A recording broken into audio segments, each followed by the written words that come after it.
Well, the new editor-in-chief at CBS News, Bari Weiss, is looking to right the ship, but the staff and their union are rebelling.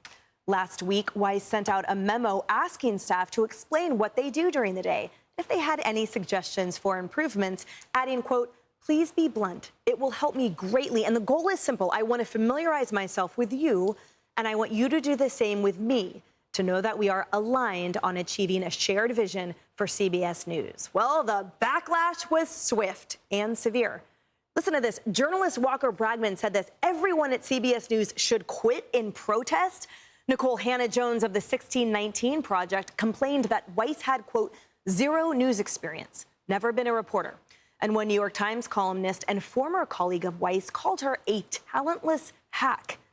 The Independent reporting the imminent arrival of anti-woke and stridently pro-Israel heterodox pundit Bari Weiss as the editor-in-chief of CBS News has left the newsroom's staff literally freaking out, with sources telling the Independent that the Tiffany network is not a good place right now.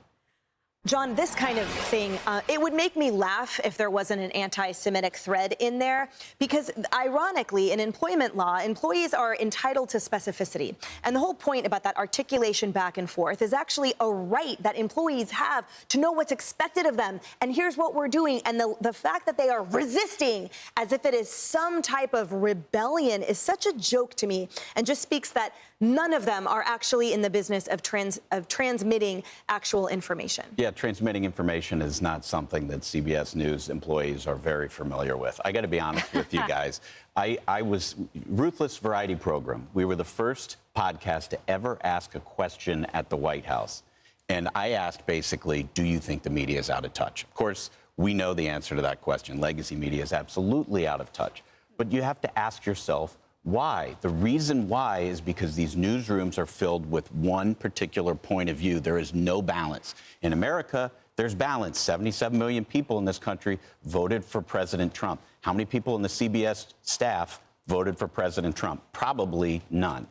And until these major networks can have newsrooms and staff and editorial decision makers that reflect the balance of the American society, they will never be able to talk with any authority. And I got to be honest, Bari Weiss is very talented.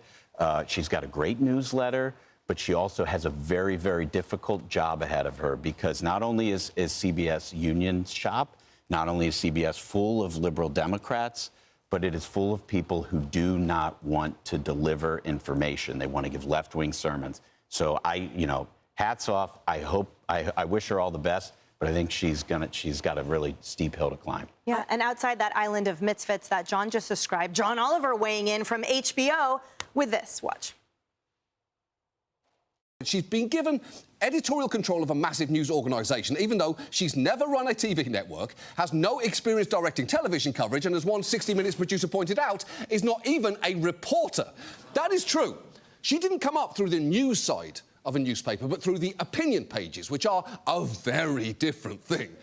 And I wouldn't want anyone who led a pure opinion outlet, not even one that I happen to agree with, to suddenly be running CBS News. But it is especially alarming to have someone doing it who has spent years putting out work that, in my opinion, is at best irresponsible and at worst deeply misleading.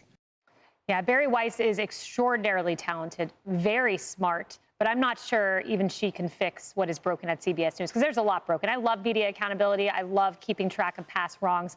Just a few of them. Let's just focus on one program, 60 Minutes here.